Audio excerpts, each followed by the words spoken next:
Welcome back to my channel Harika stories. ఇదైతే నాకు చాలా చాలా స్పెషల్ వీడియో. లైక్ నా వీడియోస్ చూస్తున్న వాళ్ళైతే అబ్జర్వ్ చేసి ఉండొచ్చు, మేము వీడియోస్ పెట్టి చాలా గ్యాప్ వచ్చింది.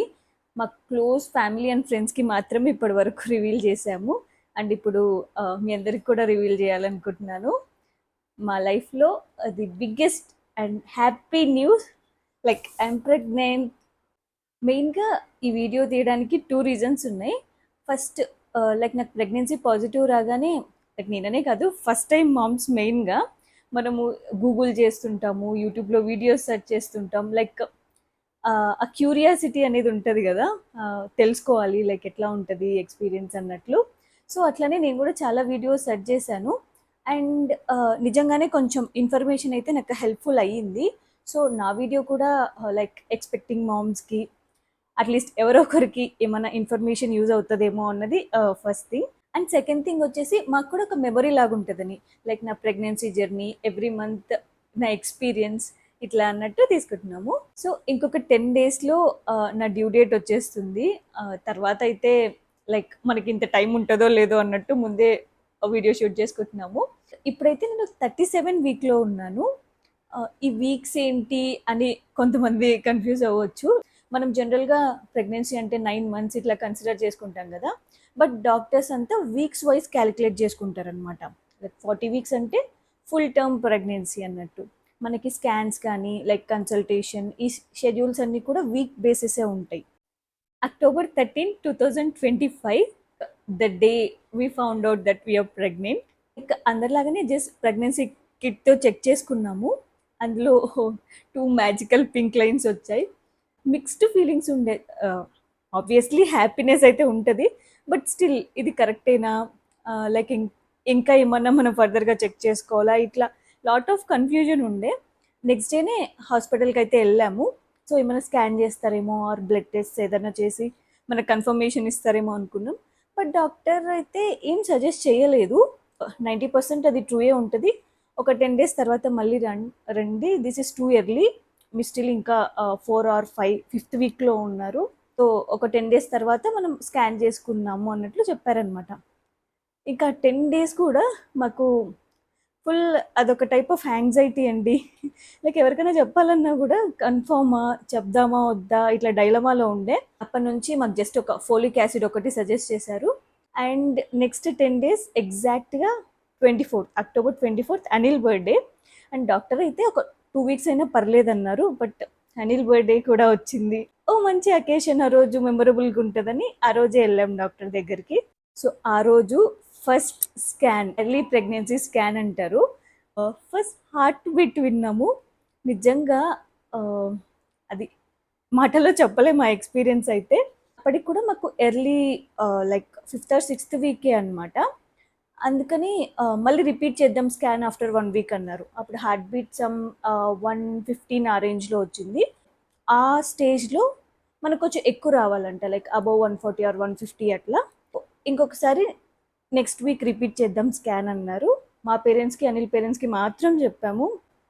మా సిబ్లింగ్స్కి రివీల్ చేసామన్నమాట. అనిల్ అన్న వాళ్ళకి, మా తమ్ముడికి, ఇట్లంతా అనిల్ బర్త్డే రోజు రివీల్ చేసాము. స్టిల్ రిలేటివ్స్కి అట్లయితే ఎవరికి చెప్పలేదు. లైక్ ఇంకొక వీక్ తర్వాత మళ్ళీ స్కాన్ రిపీట్ అన్నారు కదా, సో అప్పుడు చెప్దాం అన్నట్టు ఇంకొక వీక్ అయితే వెయిట్ చేసాం. ఆఫ్టర్ 1 వీక్ మళ్ళీ స్కాన్లో హార్ట్ బీట్ మంచిగా వచ్చింది. ఇప్పుడు స్టార్ట్ అయిందండి లైక్ మార్నింగ్ సిక్నెస్ అలా అంటారు కదా. నాకు మార్నింగ్ సిక్నెస్ అస్సలు లేదు. డే అంతా చాలా యాక్టివ్గా ఉంటుండే. వన్స్ ఈవినింగ్ అవుతూనే అసలు చాలా డల్ అయిపోతుండే నేను. ఫుల్ టైర్డ్నెస్, ఎప్పుడు ఆ నౌజియా ఫీలింగ్, వామిటింగ్ సెన్సేషన్. వామిటింగ్స్ అయితే ఎక్కువ లేవు, బట్ ఆ సెన్సేషన్ అయితే కంటిన్యూస్గా ఉంటుండే. అండ్ ఇంకొకటి స్మెల్, ఏ స్మెల్స్ పడేవి కాదు. ఈవెన్ హ్యాండ్ వాష్ స్మెల్ అట్లా కూడా నాకు సెట్ అయ్యేది కాదు. అది కూడా ఓన్లీ ఈవినింగ్ టైమ్సే. డే అంతా నేనే కుక్ చేసుకునేదాన్ని, యాక్టివ్గా ఉండేదాన్ని. బట్ ఈవినింగ్ వచ్చేసరికి ఎక్కడ తెలియని నీరసం అంతా నాకే వచ్చేది అనిపించేది. సో ఈ స్టార్టింగ్ పీరియడ్లో మనకి కొన్ని బ్లడ్ టెస్ట్ కూడా సజెస్ట్ చేస్తారనమాట.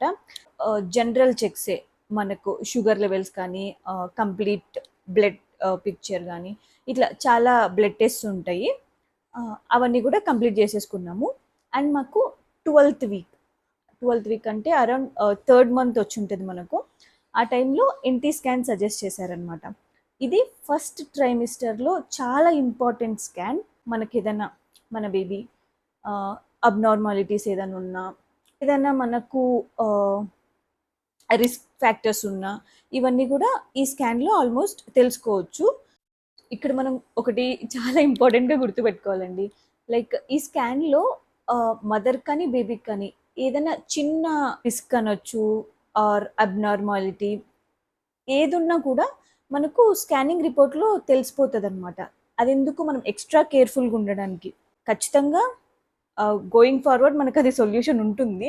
మనం ఏదో చిన్న చిన్నవి ఏదైనా రిపోర్ట్లో అట్లా నెగిటివ్గా వచ్చేసరికి ఎక్కువ స్ట్రెస్ అవుట్ అయిపోయి అట్లా టెన్షన్ అయితే అస్సలు తీసుకోవద్దండి. అండ్ కొన్నిసార్లు ఈ స్కాన్స్లో మన బేబీ కూడా యాక్టివ్గా ఉండకపోవచ్చు అనమాట. వాళ్ళు మోస్ట్ ఆఫ్ ది టైం పడుకొనే ఉంటారు కదా. సో స్కానింగ్లో యాక్టివ్గా ఉండకపోవచ్చు. అట్లాంటి టైంలో లైక్ నాకు వేరే అక్క సజెస్ట్ చేసింది, లైక్ బిఫోర్ స్కాన్ ఏదైనా జ్యూస్ తాగేసి వెళ్ళు, వాళ్ళు మంచిగా యాక్టివ్గా ఉంటారని. నేనైతే అది ఫాలో అయ్యేదాన్ని. అండ్ కొంతమందికి ఆ రోజే లైక్ బేబీ యాక్టివ్గా ఉండకపోతే సో రిపీటెడ్ స్కాన్ కూడా సజెస్ట్ చేస్తారు. అలాంటివి కూడా ఏం టెన్షన్ పడనవసరం లేదు. పుట్టలో మన బేబీ ప్రతిసారి సపోర్ట్ చేయాలని లేదు కదా. సో ఇలాంటి టెన్షన్స్ అయితే ఏమీ పెట్టుకోకండి. నాకైతే ప్లాసెంటా లో సైడ్ ఉండిందనమాట. అది ఈ ఎన్టీ స్కాన్లోనే తెలిసింది. ఇందులో కూడా మళ్ళీ చాలా టైప్స్ ఉంటాయి. లైక్ ప్లాసెంటా ప్రీవియా అని డిఫరెంట్ ఉంటాయి అనమాట. కొంతమందికి యాంటీరియర్ ప్లాసెంటా, పోస్టీరియర్ ప్లాసెంటా, ఇవన్నీ డిఫరెంట్ టర్మినాలజీని. మా డాక్టర్ అయితే క్లియర్గా చెప్పేసింది అనమాట, ఇవన్నీ మనం అసలు ఆలోచించాల్సిన అవసరం లేదు. ఇప్పుడు ఇంకా 12th వీకే మీ యూటరస్ ఇంకా చిన్నగా ఉంటుంది. సో గోయింగ్ ఫార్వర్డ్ అదే ఆటోమేటిక్గా పైకి వెళ్ళిపోతుంది. దాని గురించి మనం ఆలోచించాల్సిన పనే లేదు అన్నట్టు చాలా కూల్గా చెప్పారు. లైక్ ఈ 3 months ఎన్టీ స్కాన్ వరకు కూడా చెప్పాను కదా, నాకు చాలా ఈ టైర్డ్నెస్ ఇదంతా ఉండే అనమాట. మేనేజ్ చేసుకోవచ్చు అనుకున్నాను కానీ నాకైతే వర్క్ ఉంటుంది. మళ్ళీ ఈ ఫుడ్ ఇదంతా మా నానమ్మ వచ్చింది, హెల్ప్ తీసుకున్నాను. సో ఎన్టీ స్కాన్ తర్వాత ఊరికి వెళ్ళాలనుకున్నాం. బట్ ఇట్లా స్కానింగ్లో ఒకటి ఇట్లా ప్లాసెంటా లో లయింగ్ ఇట్లా చెప్పేసరికి కొంతమంది రెస్ట్ ఇట్లా సజెస్ట్ చేస్తారంట. బట్ మా డాక్టర్ అయితే చాలా పాజిటివ్గా మాకు బూస్టప్ ఇచ్చారనమాట. ఇదేమీ లైక్ రిస్క్ అసలు కానే కాదు. 90% మెంబర్స్కి ఇట్లానే ఉంటుంది. హ్యాపీగా మీరు జర్నీ చేయొచ్చు. ఇలాంటివన్నీ చాలా కామన్ అన్నట్టు. నిజంగా అట్లా మాట్లాడితే మనకు మంచిగా ధైర్యం వస్తుంది కదా. ఈ విషయమనే కాదు, ఏదైనా కానీ అది కన్వే చేసే దాన్ని బట్టి కూడా అది మనం ఎట్లా తీసుకుంటాం అనేది డిపెండ్ అయ్యి ఉంటుంది. సో ఈ విషయంలో అయితే మా డాక్టర్ 100% మాకు చాలా సపోర్ట్ చేశారు. ఫైనలీ ఎన్టీ స్కాన్ అయిపోయింది, ఆల్ గుడ్ అన్న రిపోర్ట్ వచ్చిన తర్వాత మేము మా ఫ్రెండ్స్కి కూడా రివీల్ చేసాము. అండ్ ఇంకోటి మర్చిపోయాను, ఎన్టీ స్కాన్తో పాటు డబల్ మార్కర్ టెస్ట్ కూడా చేపించారు. సో అది ఒక 3-4 days పట్టింది రిపోర్ట్ రావడానికి. దాంట్లో లో రిస్కే వచ్చింది. ఇన్ కేస్ ఇఫ్ ఎవరికైనా అందులో రిస్క్ పర్సంటేజ్ ఏదైనా కనిపిస్తే సో ఫర్దర్ టెస్ట్ సజెస్ట్ చేస్తారనమాట. మాకైతే లో రిస్కే వచ్చింది, సో నో ప్రాబ్లం. స్కాన్ తర్వాత ఇంకా నేను మా ఊరికి వెళ్ళిపోయాను, మా అమ్మ వాళ్ళ ఇంటికి. లైక్ ఇక్కడ మేనేజ్ చేసుకోలేకపోయాను. ఫైనలీ ఫస్ట్ ట్రైమిస్టర్ అయిపోయింది అని అనిపించింది. ఆ నౌజియా ఫీలింగ్ కానీ వామిటింగ్స్ ఇవన్నీ కూడా తగ్గాయి. నిజంగా చెప్పాలంటే మన హోల్ 9 months జర్నీలో ఈ సెకండ్ ట్రైమిస్టర్ 4-5-6 months అనేది చాలా హ్యాపీ ఫేజ్. సిమ్టమ్స్ అంతా ఏమీ ఎఫెక్ట్ చెయ్యవు అండ్ చాలా ఎనర్జీ ఉంటుంది. హ్యాపీగా మనం కావాలంటే తిరగొచ్చు, ఎక్కడికైనా వెళ్ళొచ్చు. ఇలా 4th month వచ్చింది, ఇంకా హ్యాపీగా మనం అక్కడికి వెళ్ళిపోదాం ఇక్కడికి వెళ్ళిపోదాం అని అనుకుంటుండగా ఫుల్ కోల్డ్. నార్మల్ టైంలోనే కోల్డ్ కాఫ్ అంటే చాలా ఇబ్బంది అనిపిస్తుంది. ఇంకా ఈ ప్రెగ్నెన్సీ టైంలో ఏంటంటే మనం ఏ ట్యాబ్లెట్స్ యూస్ చేయకూడదు, కాఫ్కి సిరప్స్ యూస్ చేయకూడదు. అబ్బా అంటే న్యాచురల్గానే అది క్యూర్ అయ్యేలాగా చూసుకోవాలి. బట్ డాక్టర్ నాకు అయితే ఒక ట్యాబ్లెట్ సజెస్ట్ చేసింది కానీ నేను ఎందుకులే వద్దు అన్నట్టు నేనైతే వేసుకోలేదు. అట్లా ఒక 1 week అయితే సఫర్ అయ్యాను. ఓన్లీ స్టీమ్ తీసుకోవడము, ఈ విక్స్ అవి రాసుకోవడం. సో అట్లా ఒక 1 week 10 days అయితే ఇబ్బంది పడ్డాను. తర్వాత సంక్రాంతి ఫెస్టివల్ వచ్చిందనమాట. ఫ్యామిలీ అందరూ టెంపుల్కి వెళ్తున్నారు, లైక్ ఈషా ఫౌండేషన్కి వెళ్తున్నారు. సరే నేను వెళ్దాంలే, ఏముంది ట్రావెల్ చేయొచ్చు అన్నారు కదా, ఏం ప్రాబ్లం లేదన్నట్టు వెళ్ళాను. ఆ రోజు మళ్ళీ ఫుల్ వామిటింగ్స్ ట్రిగ్గర్ అయ్యి, మంత్లో ఎప్పుడో అయ్యిండే. ఆ రోజు ఏం ఫుడ్ ఏం తినకపోయినా కూడా వామిట్ వచ్చేసింది. ఇంక ఇట్లా కాదనుకొని జర్నీ మనకు సెట్ అవ్వదు అని చెప్పి ఇక రిలాక్స్ అయ్యాను. అదో ఇదో అనుకుంటుండగానే 5th month వచ్చేసింది అనమాట. మా సైడ్ అయితే 5th month or 7th, 9th month ఇలా సీమంతం చేసుకుంటారు. 5th మంత్లో ఫస్ట్ అమ్మ వాళ్ళు చేస్తారనమాట. అండ్ జస్ట్ ఇంట్లో ఓన్లీ మన ఫ్యామిలీ వర్క్ అన్నట్టు సింపుల్గా సెలబ్రేట్ చేసుకున్నాము. 5th మంత్లోనే చేద్దాము అన్నట్టు అనుకున్నారు కానీ ఫ్యామిలీ మెంబర్స్, నాకెందుకో లైక్ ఆ బేబీ బంప్ ఇంకా తెలీదు, సీమంతం ఫీల్ రాదు, అదొకటి ఉండే. ఇంకొకటి 5th మంత్లో టిఫా స్కాన్ అని మెయిన్ స్కానింగ్ ఉంటుంది అనమాట. లైక్ అన్ని పార్ట్స్ కరెక్ట్గా ఫామ్ అయ్యాయా లేదా బేబీకి అన్నట్టు. సో ఆ స్కాన్ అయిపోయిన తర్వాత అయితే బెటర్ కదా, అంటే అందరిని పిలిచి హ్యాపీగా సెలబ్రేట్ చేసుకోవచ్చు కదా అన్నట్లు 5th మంత్ జస్ట్ సింపుల్గా సెలబ్రేట్ చేసుకున్నాము. 5th మంత్ అంటే ఆల్మోస్ట్ 20th వీక్ అప్పుడు టిఫా స్కాన్. లైక్ ఈ స్కానింగ్స్ అన్నీ కూడా మనకి 4 weeks టైం పీరియడ్ ఉంటుంది అనమాట జనరల్గా.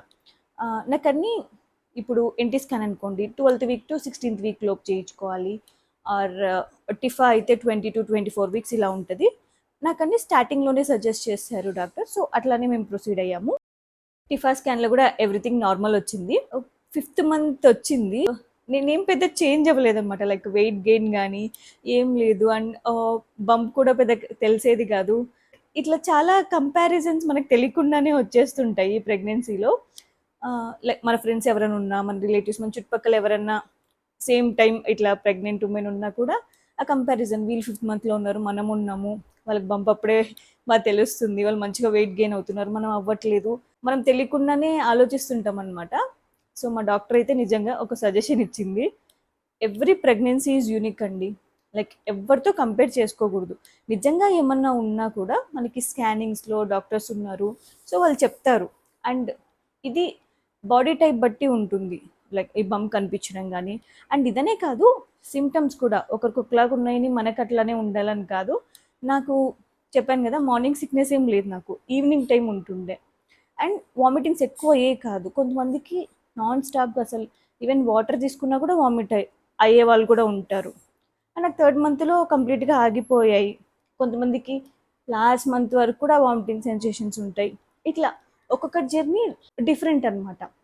వాళ్ళకి అలా ఉంది, వీళ్ళకి ఇలా ఉంది అని మనం కంపేర్ చేసుకుంటూ ఉంటే అది మనకు తెలియకుండా స్ట్రెస్ ఇస్తుంది తప్పితే ఏమీ ఉండదు.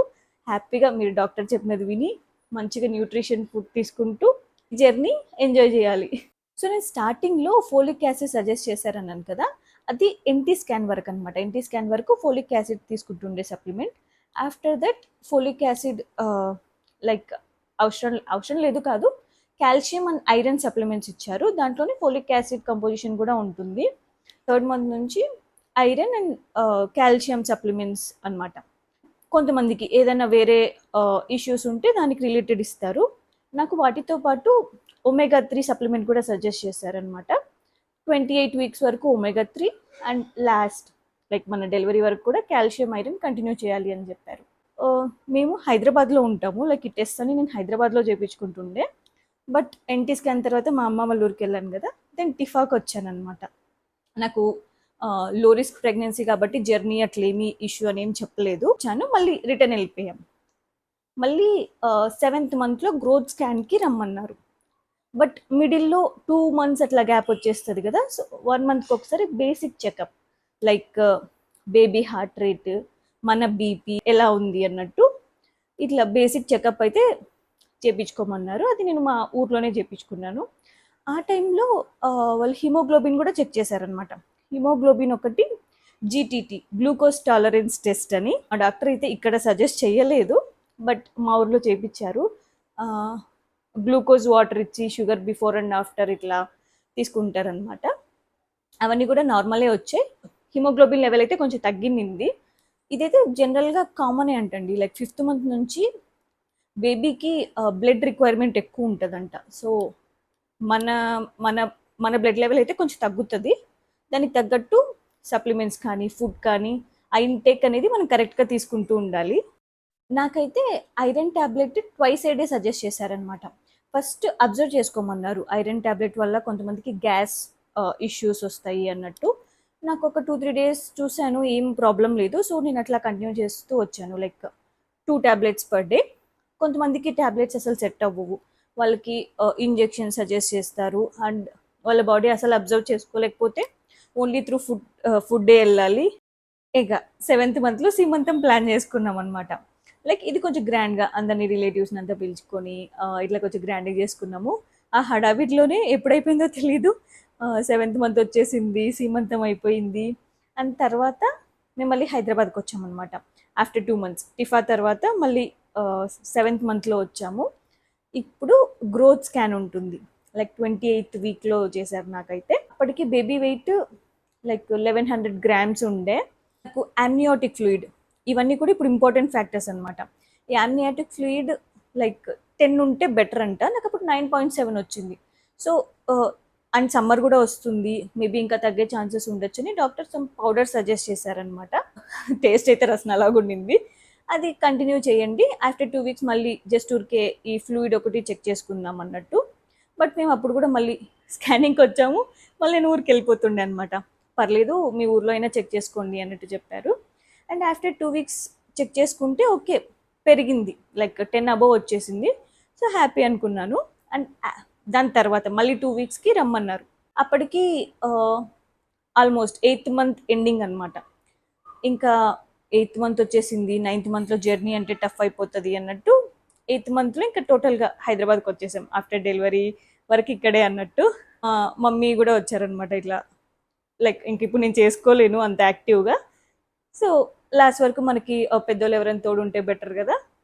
అప్పటి వరకు అయితే నిజంగా మా బేబీ మమ్మల్ని ఏమి ఇబ్బంది పెట్టలేదు. ఈ స్కాన్లో ఏమైందంటే అమ్నియోటిక్ ఫ్లూయిడ్, అదే ఉమ్ము నీరు అంటారనమాట తెలుగులో. సో అది 7కి వచ్చేసింది. 2 weeks బ్యాక్ మేము చెక్ చేసుకున్నప్పుడు 10 ఉంది, ఇప్పుడు సడన్గా 7కి వచ్చేసింది అనమాట. సో చాలా తగ్గిపోయింది. 10 అనేది మినిమంగా కన్సిడర్ చేస్తారు. దాంట్లో అంటే లో, లైక్ నార్మల్తో కంపేర్ చేస్తే లో సైడ్లో ఉన్నాం అనమాట. అప్పటికి నాకు 34 week నడుస్తుండే. డాక్టర్ ఏం చెప్పారంటే జనరల్గా 3 చెక్ పాయింట్స్ లాగా పెట్టుకుంటారంట. 28 week, 34 week, 37 week అన్నట్టు. 28th weekకి బేబీ ఆర్గాన్స్ అన్నీ ఫామ్ అయి ఉంటాయి. బేబీ చాలా చిన్నగా ఉంటారు. ఈవెన్ అప్పుడు మనకు డెలివరీ అయినా కూడా ఇద్దరిని, మదర్ అండ్ బేబీ ఇద్దరిని సేవ్ చేయొచ్చు. బట్ బేబీ NICUలో ఉండాల్సి వస్తుంది. అండ్ నెక్స్ట్ చెక్ పాయింట్ వచ్చేసి 34 week. ఆల్రెడీ నేను 2nd రీచ్ అయిపోయాను. ఇప్పుడు మనం డెలివరీ చేసుకున్నా కూడా NICU రిక్వైర్మెంట్ ఏమి ఉండదు. అండ్ ఇదే భయపెట్టడానికి కదా, జస్ట్ ప్రిపేర్డ్గా ఉండడానికి. ఇప్పుడు 7కి ఉంది కదా, మనకి నెక్స్ట్ వీక్ చెకప్కి రమ్మన్నారు. అప్పుడు ఇంకా పడిపోతుంది, 5కి వచ్చేసింది అట్లా అంటే ఇమీడియట్గా ఏదో ఒక కాల్ తీసుకోవాలి అన్నట్టు చెప్పారనమాట. అప్పుడు ఒకటి కొంచెం టెన్షన్ ఫీల్ అనిపించింది. లైక్ 37 week వచ్చేస్తే ఫుల్ టర్మ్ కింద కన్సిడర్ చేస్తారనమాట. 34 week అన్నా కూడా స్టిల్ ప్రీటర్మ్ బేబీస్ అంటే చాలా డెలికేట్గా ఉంటారు కదా. మనకు అది ఉంటుంది అనమాట, భయం ఉంటుంది. ప్రీటర్మ్ అంటే ఎంతైనా కొంచెం రిస్కే. లైక్ రిస్క్ మీన్స్ మనం చూసుకోవడం, మనకి పేరెంట్స్కి ఇబ్బంది ఉంటుంది. లైక్ చాలా కేర్ఫుల్గా చూసుకోవాలి బేబీస్ని, చిన్నగా ఉంటారు కాబట్టి. 37 week వరకు ఎలాగైనా రావాలబ్బా అనుకున్నాం. బట్ నెక్స్ట్ వీక్ చెకప్లో తగ్గకపోతే చాలు అబ్బా అని అనుకున్నాము. లైక్ డాక్టర్ ఇచ్చిన powder, juices, coconut water, like water intake కూడా ఆల్మోస్ట్ నేను ఇవన్నీ కలిపి డైలీ 4 liters తీసుకుంటుండే. అండ్ బటర్ మిల్క్ ఇట్లా ఫుల్. అండ్ సమ్మర్ కూడా కదా, మనకు హైడ్రేషన్ చాలా ఇంపార్టెంట్. ఇవన్నీ తీసుకుంటుండే. అండ్ నెక్స్ట్ వీక్ వెళ్తే హ్యాపీగా కొంచెం ఇంక్రీజ్ అయింది. తగ్గుతుందేమో అని భయపడిన మాకు ఇంక్రీజ్ అయిందంటే అమ్మయ్య, ఇంకా టెన్షన్ పడాల్సిన అవసరం లేదు, 37 week వరకు ఈజీగా వచ్చేయచ్చు అన్నట్లు ఒక హోప్ వచ్చింది. బట్ మేబీ ప్రీటర్మ్ అయ్యే ఛాన్స్ ఉంటే.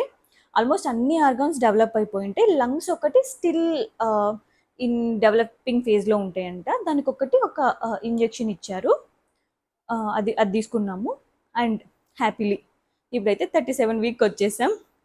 ఈ వీక్లో మాకు లాస్ట్ గ్రోత్ స్కాన్ కూడా అయిపోయింది. ఈ గ్రోత్ స్కాన్లో బేబీ వెయిట్ 2.7 వచ్చారనమాట. ±10% అన్నారు. ఇంకొక 2 weeks అయితే టైం ఉంది నాకు, లైక్ నా డ్యూ డేట్కి.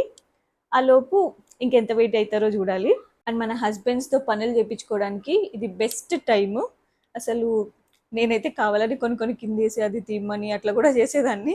ఇట్లా మనం బెటర్ యూటిలైజ్ చేసుకోవాలన్నమాట ఈ టైంని. ఫైనలీ ఒకటైతే చెప్తాను, ఎవ్రీ ప్రెగ్నెన్సీ ఈజ్ యూనిక్. ఎవరి ఎక్స్పీరియన్స్ వాళ్ళదే.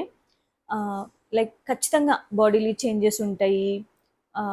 డిఫరెంట్ ఒక్కొక్కరికి ఒక్కొక్క డిఫరెంట్ ఎక్స్పీరియన్సెస్ ఉంటాయి. అన్నిటినీ హ్యాపీగా ఎంజాయ్ చేయండి. మనకు ఈ టైం అయితే మళ్ళీ మళ్ళీ రాదు. లైక్ వన్స్ ఇంకా బేబీ వచ్చేసిన తర్వాత మొత్తం ఇంకా బేబీ లైక్ ఆ బిజీలోనే ఉండిపోతాం కదా. ప్రెగ్నెన్సీ జర్నీ చాలా హ్యాపీగా, ఎంత హ్యాపీగా ఉంటే అంత హ్యాపీగా ఉండడానికి ట్రై చేయండి. ప్రెగ్నెన్సీ అనగానే మనకు చాలా మంది చాలా సజెషన్స్ ఇస్తుంటారు కదా, ఈ ఫుడ్ తినకూడదు, ఈ ఫుడ్ ఎక్కువ తినాలి, అది తినాలి, ఇది తినాలి, ఇది రిస్ట్రిక్ట్ చేసుకోవాలి అన్నట్టు.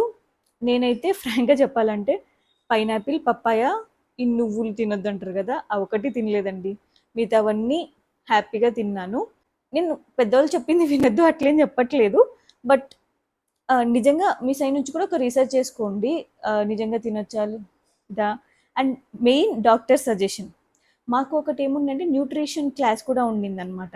సో ఆ క్లాస్లో క్లియర్గా చెప్పారు లైక్ ఏమేమి తినొచ్చు, ఏమేమి తినకూడదు అని. నేనైతే అదే ఫాలో అయ్యాను. చెప్పాను కదా, ఈ 3 అయితే తినలేదు. అండ్ మోస్ట్లీ సీజనల్ ఫ్రూట్స్ అన్నీ బాగా తిన్నాను. ఇప్పుడైతే మ్యాంగోస్ కూడా ఫుల్ కుమ్మేస్తున్నాను. బట్ కొన్ని కేసెస్ ఉంటాయి అన్నమాట, జెస్టేషనల్ డయాబెటీస్ అని. మనకు ప్రెగ్నెన్సీలో డయాబెటీస్ కొంతమందికి డిటెక్ట్ అవుతుంది, ఆఫ్టర్ ప్రెగ్నెన్సీ అది పోతుంది. అట్లాంటి వాళ్ళు లైక్ కొంచెం ఫుడ్ రిస్ట్రిక్షన్స్ అవన్నీ డాక్టర్ సజెస్ట్ చేస్తారు. సో నా సైడ్ నుంచి సజెషన్ ఏమంటే ట్రస్ట్ యువర్ డాక్టర్.